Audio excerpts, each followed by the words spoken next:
மன்னார் மாவட்ட கலை பண்பாட்டு வளர்ச்சிக்கு இவர் ஆற்றி வரும் சேவையை பாராட்டி மன்னார் பிரதேச கலை பண்பாட்டு பேரவையின் கடுமையின் பிரகாரம் மன்னார் மாவட்ட கலை பண்பாட்டு பேரவை இவருக்கு மண்கலை சிறப்பு விருது வழங்கி கௌரவிப்பதில் பெருமகிழ்வு அடைகிறது.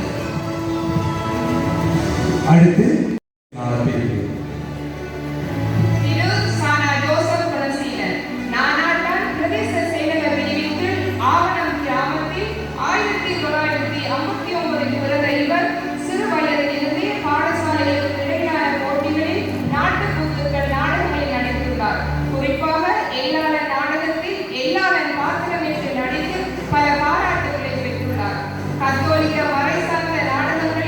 சமரசாக, கட்டியனாக, மந்திரியாக, புலவராக, அரசனாக பல வேடங்களில் நடித்துள்ளார்.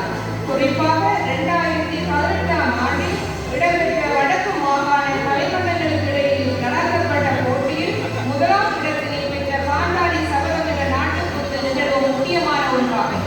இந்த நாட்டுக்கூத்தில் தந்திரமிக்க சகுனியாக நடித்து பெரும் வரவேற்பை பெற்றமை குறிப்பிடத்தக்கது. இவரது கலை சேவையை பாராட்டி 2019 நானாட்டான் பிரதேச செயலகத்தில் நடைபெற்ற கலாசார விழாவில் செழுக்கலை விருது வழங்கி கௌரவிக்கப்பட்டது. மன்னார் மாவட்ட கலை பண்பாட்டு வளர்ச்சிக்கு இவர் ஆற்றி வரும் சேவையை பாராட்டி